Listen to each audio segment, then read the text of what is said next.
Imagine a man who's seen it all, stood on the world's biggest stages and still gets laughed out of a courtroom. That's exactly what happened to Morgan Freeman when he walked into a Tennessee courthouse, clutching nothing but a beat-up leather folder. The judge smirked, the lawyer snickered, and the crowd whispered. But by the end of that day, every single person in that room would be wiping tears from their eyes. This isn't just a story about a trial. It's about a man who fought for what's right, no matter the count. Stick with me, because what happened in Memphis will break your heart and lift your soul. It was a sticky July morning in 2024, the kind where the air feels like it's hugging you too tight. The Shelby County Courthouse in Memphis was buzzing like a beehive. Reporters jammed the hallways, cameras flashing like lightning. Why? Because Morgan Freeman, the voice of a generation, was suing a massive real estate company called Sterling Developments. They'd bulldozed protected wetlands on his family's land in the Mississippi Delta, a place he'd called home since he was a boy. Everyone thought this was some publicity stunt, a celebrity playing hero. They were dead wrong. Inside Courtroom 7, the air was thick with tension. Judge Clara Thornton, a 35-year veteran with a stare that could freeze fire, sat high on her bench. Her robes hung like a warning. At the defense table, Sterling's hotshot lawyer, Nathan Caldwell, adjusted his $10,000 suit, smirking like he'd already won. Next to him sat the company's CEO, Richard Sterling, a man whose wallet was as heavy as his ego. They figured Morgan, with no fancy law degree, was about to crash and burn. Morgan walked in alone, no entourage, no assistants, just him, his folder, and a quiet kind of strength that made the room hush for a split second. His gray hair caught the light, and those deep eyes scanned the crowd like he was reading their souls. Judge Thornton leaned forward, her voice dripping with sarcasm. "Mr. Freeman, are you here to act or to argue a case?" The room erupted in laughter. Nathan Caldwell chuckled, twirling a gold pen. Richard Sterling leaned back, arms crossed, like he was watching a comedy show. But Morgan didn't flinch. He set his folder on the table, opened it slowly, and pulled out a single sheet of paper. "Your Honor," he said, his voice steady as a river. "I'm here for justice, not applause." He held up the paper, a deed from 1947, stamped by the Mississippi Land Office. "This proves my family's owned that Delta land for 77 years. Sterling Developments tore it apart without permission." The laughter died. Judge Thornton's smirk faded. Caldwell stopped twirling his pen. Morgan slid a thick stack of papers across the table, each page marked with sticky notes and highlighted lines. "I've studied every land law in Tennessee for the past year," he said. "Sterling broke at least three, including the Wetlands Protection Act of 1972. The room went so quiet you could hear the clock ticking. Reporters scribbled like their pens were on fire. Judge Thornton adjusted her glasses, suddenly unsure. Caldwell shot up. "Objection! He's no lawyer. This is a stunt." But Morgan just looked at him, calm as ever, and said, "The law doesn't care about my day job, sir. It cares about the truth." What do you think about that? Have you ever been underestimated like Morgan was? Drop your thoughts in the comments. I'd love to hear your stories. The fight begins. Morgan Freeman stood in that Memphis courtroom, staring down a system that had counted him out before he even opened his mouth. The judge's sarcasm still hung in the air, but something was shifting. You could feel it, like the moment before a storm breaks. Morgan wasn't just fighting for his family's land in the Mississippi Delta. He was fighting for every person who'd ever been told they didn't belong in a fight. And what he did next, it left jaws on the floor. The Shelby County Courthouse was packed tighter than a church on Easter Sunday. Every seat taken, every whisper loaded with doubt. Judge Clara Thornton, with her sharp eyes and sharper tongue, leaned back in her chair, waiting for Morgan to trip over his own words. Nathan Caldwell, Sterling Development's slick lawyer, was already planning his victory speech. Richard Sterling, the CEO, checked his Rolex, bored, like this was just another Tuesday. They had no idea what was coming. Morgan opened his worn leather folder again, pulling out a faded photograph. He held it up for the jury, woo ordinary folks who looked like they'd rather be anywhere else. "This," he said, his voice soft but heavy, "is my granddaddy's farm in 1950. Cotton fields, cypress trees, and wetlands that fed our community for generations. He paused, letting the image sink in. Sterling Developments turned it into a mud pit for a luxury condo project. A juror, an older woman with silver braids, leaned forward, her eyes locked on the photo. Morgan slid another picture across the table. Same land, same wetlands, now torn up by bulldozers, water choked with dirt. This is what it looks like today, he said. They didn't just break the law. They broke a promise to this land, to my family, to every one of us who calls the Delta home. The room felt heavier, like the weight of those words was pressing on everyone's chest. Judge Thornton cleared her throat, but her usual bite was gone. Caldwell jumped up, his voice sharp. Your Honor, this is irrelevant. Photos don't prove ownership. Morgan didn't blink. He pulled out a report, crisp and official, from the U.S. Army Corps of Engineers. This, he said, confirms Sterling violated federal law by dredging protected wetlands without a permit, dated March 2024. Page 17 if you want to check. Caldwell's face went red. He fumbled for a response, but Morgan wasn't done. He laid out emails, dozens of them, between Sterling and a local official who'd been paid to look the other way. These were obtained legally through a Freedom of Information Act request, Morgan said, his voice steady but fierce. They show Sterling knew they were breaking the law and did it anyway. The jury was wide awake now. A man in overalls scribbled notes. The woman with silver braids wiped her eyes. Even Judge Thornton was flipping through the report, her frown deepening. Richard Sterling shifted in his seat, his Rolex forgotten. For the first time, he looked nervous. Morgan turned to the jury, his voice dropping low like he was telling them a secret. This isn't just about my land. It's about yours. It's about what happens when the powerful think they're above the law. He paused, his eyes meeting each juror's. I'm no lawyer. I'm just a man who believes in what's right. And I'm asking you to believe in it too.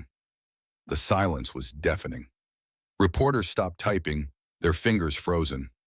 Caldwell tried to object again, but Judge Thornton waved him off. Enough, she said, her voice quieter than before. We'll take a 20-minute recess. She banged her gavel, but it lacked its usual fire. As the crowd spilled into the hallway, you could hear the buzz, people whispering, arguing, crying. Morgan stayed at his table, calmly stacking his papers, while Nathan Caldwell stormed over to Richard Sterling, hissing, Nobody told me about those emails. Sterling just stared at Morgan, his face pale like he'd seen a ghost. Hey, what would you do if someone tried to take something that meant everything to you?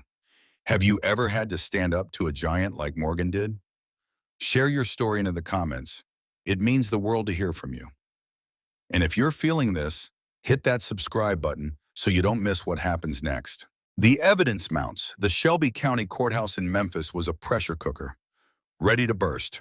After Morgan Freeman dropped that bombshell about Sterling Development's shady emails, the air felt electric, like lightning was about to strike. The jury was hanging on his every word, and Judge Clara Thornton, usually as cold as a winter morning, was starting to crack. Morgan wasn't just fighting for his family's land in the Mississippi Delta anymore. He was tearing down a wall of lies, brick by brick. And what he pulled out next? It broke hearts and changed minds. The recess was over, and the courtroom filled up fast, like folks rushing to see the final act of a play. Reporters crammed into the back, their notebooks already smudged with ink. Nathan Caldwell, Sterling's fancy lawyer, was sweating through his tailored suit, whispering frantically to his client, Richard Sterling. The CEO's face was stone, but his eyes betrayed him. Panic was creeping in. Judge Thornton banged her gavel, her voice sharper now, like she was trying to take back control. Mr. Freeman, she said, you may continue. Morgan stood up, his leather folder looking more like a weapon with every move he made. He pulled out a thick dog-eared book, its cover faded from years of use. This, he said, holding it up, is the Mississippi Land Registry from 1947, the year my granddaddy first claimed our Delta land. His voice trembled, not from nerves but from the weight of memory. He worked that land with his bare hands, raised a family, built a life, and every generation since has fought to keep it. He opened the book to a marked page showing a handwritten Owen entry. Here's the deed, passed to my daddy in 1975, then to me in 2000. He laid out more papers, legal transfers, tax records, all stamped and notarized. This land's been ours for seven years, clear as day. A juror, a middle-aged man with calloused hands, nodded slowly like he knew what it meant to hold on to something precious. But Morgan wasn't done. He pulled out a stack of glossy photos, each one a punch to the gut. These are drone shots of the Delta wetlands, he said, passing them to the jury. The first showed a lush, green paradise, cypress trees reflecting in clear water, herons waiting in the shallows. The next was a nightmare, muddy scars where bulldozers had ripped through, water turned to sludge. Sterling didn't just trespass, Morgan said, his voice rising. They poisoned a place that's been alive longer than any of us. The woman with silver braids on the jury covered her mouth, tears spilling over. Another juror, a young guy in a flannel shirt, clenched his fists. Even Judge Thornton's stern face softened, her eyes lingering on the photos. Nathan Caldwell shot up. Objection. This is emotional manipulation. But Morgan cut him off, calm but firm. These are facts, Your Honor. And here's more. He slid a report across the table, 50 pages from the Environmental Protection Agency, detailing toxic runoff from Sterling's construction. Page 32, he said. It says the damage could take 20 years to undo. The room was so quiet you could hear a pen drop. Richard Sterling's hands gripped the table, his knuckles white. Caldwell tried to speak, but his words came out jumbled, like he was drowning in Morgan's evidence. Then Morgan played his trump card. He plugged a USB drive into the courtroom's projector, and a video flickered to life. Drone footage rolled, showing the wetlands in their glory, fish darting, birds soaring, then the destruction, machines tearing through, water turning brown, animals fleeing. This was my home, Morgan said, his voice breaking. My granddaddy taught me to fish in that water. My kids played there. Now it's gone because Sterling thought their profits mattered more than our lives. He turned to the jury, his eyes glistening. You decide what's right. Not for me, but for every family who's had their roots ripped out. The video ended, and the silence was crushing. A reporter in the back wiped her eyes with her sleeve. The young juror in flannel was shaking his head, like he couldn't believe it. Judge Thornton stared at Morgan, her gavel forgotten. We'll adjourn for the day, she said, her voice barely above a whisper. Court resumes at 9 a.m. tomorrow. As people shuffled out, the hallway exploded with chatter. Reporters were already calling this the trial of the decade. Caldwell and Sterling stayed behind, arguing in hushed, angry tones. Morgan? He just sat there, folding his photos back into his folder, like a man who'd laid his heart bare and was ready for whatever came next. Have you ever lost something that felt like part of your soul? A place, a memory, a home? Tell me about it in the comments. I'm reading every one. And if this story's hitting you hard, please hit that subscribe button. It keeps us going. The Witness. The Memphis courthouse felt like it was holding its breath. After Morgan Freeman's heart-wrenching evidence, those drone videos, those ruined wetlands, nobody could look away. The Mississippi Delta wasn't just land, it was a piece of his soul, and he'd laid it bare for the world to see. But if you thought that was the peak, what happened next turned the trial into legend. A single voice was about to break Sterling Developments wide open, and it came from the last place anyone expected. Day 3 dawned gray and heavy, like the sky itself was mourning the Delta. The Shelby County Courthouse was overflowing. People stood shoulder to shoulder, some even spilling into the hallway. Reporters whispered about Morgan's miracle performance, but Judge Clara Thornton's face was unreadable as she took her seat. Nathan Caldwell, Sterling's lawyer, looked like he hadn't slept, his tie slightly crooked. Richard Sterling, the CEO, sat rigid, his eyes darting to the door like he wanted to bolt. They knew Morgan had more up his sleeve, and they were terrified. Judge Thornton's gavel cracked like thunder. Mr. Freeman, she said, her voice softer than before, you mentioned a witness. Morgan nodded, his calm unshaken. Yes, Your Honor. I call Miss Evelyn Carter to the stand. The name hit the room like a shockwave. Caldwell's pen froze midair. Sterling's jaw tightened. A murmur rippled through the crowd as the courtroom door creaked open. Evelyn Carter walked in, a small woman in her late 60s, her hands rough from years of hard work. Her faded dress was neat, her gray hair pulled back tight. She moved slowly, but her eyes burned with something fierce. As she took the oath, her voice shook, not from fear, but from the weight of what she was about to say. Morgan approached her, his tone gentle, like he was talking to family. "Miss Evelyn, can you tell us who you worked for?" She took a deep breath. "I was a site supervisor for Sterling Developments, out on the Delta project. 12 years. Her voice was low, raspy, like it carried the dust of those bulldozed wetlands. The jury leaned in, every word pulling them closer. Morgan held up a blueprint, creased and worn. "Do you recognize this?" Evelyn's eyes welled up as she nodded. "That's the original plan we were given. It marked the wetlands as protected, off limits." Morgan placed another blueprint beside it, this one newer, with red lines crossing out the protected zones. "And this one," Evelyn's hands trembled. "That's the one they told us to use. The one that let them tear through the wetlands." The courtroom erupted in gasps. Judge Thornton banged her gavel, but even she couldn't hide her shock. Caldwell leaped up. "Objection! This is hearsay. Where's the proof?" Morgan didn't flinch. He handed Evelyn a small USB drive, which she passed to the judge. "This has the emails," Evelyn said, her voice steady now. "Orders from Sterling's office to use the fake plans. I saved them because I couldn't let them erase what they did." The jury was frozen, eyes wide. A woman in the gallery sobbed quietly. Morgan's voice softened. "Miss Evelyn, why did you keep these? Why risk everything to come here?" She looked at him, tears spilling down her cheeks. "Because that land was my home too. My grandkids used to play by those waters. When I saw the herons stop coming, when the fish started dying, I couldn't stay quiet. Not anymore." The room was dead silent, every heart pounding. Evelyn's words weren't just testimony, they were a cry from the soul of the Delta. Morgan turned to the jury. "This is what Sterling tried to bury, not just land, but people. People like Miss Evelyn, who chose truth over fear." Caldwell's cross-examination was brutal, but Evelyn didn't budge. "You were fired, weren't you?" he snapped. "This is revenge." Evelyn straightened up, her voice like steel. "I was fired last week, after they found out I was coming here. But I don't want revenge. I want justice." The jury's faces said it all. They believed her. Every word. When Evelyn stepped down, the room felt different, like something sacred had happened. Morgan gave her a nod, a silent thank you that carried years of shared pain.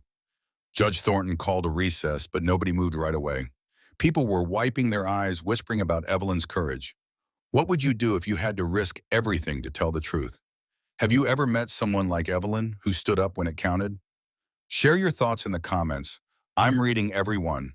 And if this story is moving you, please hit that subscribe button so you don't miss the next part. The breaking point: the Memphis courthouse was a pressure cooker, and Morgan Freeman was turning up the heat. Evelyn Carter's testimony had exposed Sterling Development's lies, but Morgan wasn't done. He was fighting for his Mississippi Delta land, his granddaddy's memory, and every soul watching. He held up a worn journal, his voice trembling with love. "My granddaddy wrote about the Delta, its life, its heart," he said. "He taught me to protect it, and I failed when Sterling's bulldozers came." He read aloud, July 4th, 1955. "The herons danced, never let this land go."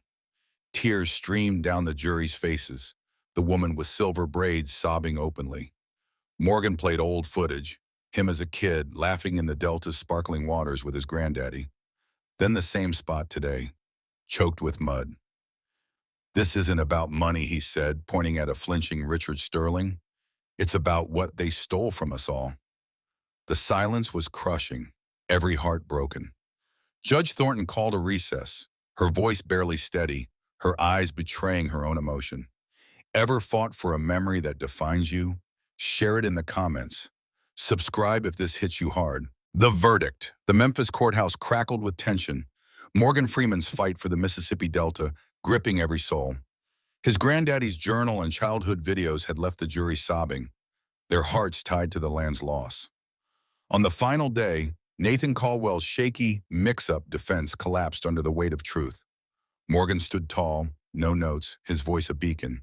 "I'm here for my granddaddy, Evelyn Carter, and the Delta's heart," he said. You decide if justice still matters. After a nerve-wracking wait, Judge Thornton's voice rang out. In favor of Morgan Freeman, Sterling owes $20 million, must restore the Delta, and faces fines. Cheers exploded. Morgan's eyes glistened with a tear, and Richard Sterling sank, his empire shattered. The courtroom roared, knowing they'd seen a giant fall. What does justice mean to you? Drop it in the comments. Subscribe for more. The healing. 6 months after Morgan Freeman's victory, the Mississippi Delta bloomed again. Morgan stood on his land, scattering seeds as Puma Creek sparkled, and Evelyn Carter led kids planting trees, their laughter echoing. That night, he wrote in his granddaddy's journal, "The land lives. What place would you fight for?" Share in the comments. Subscribe for more stories.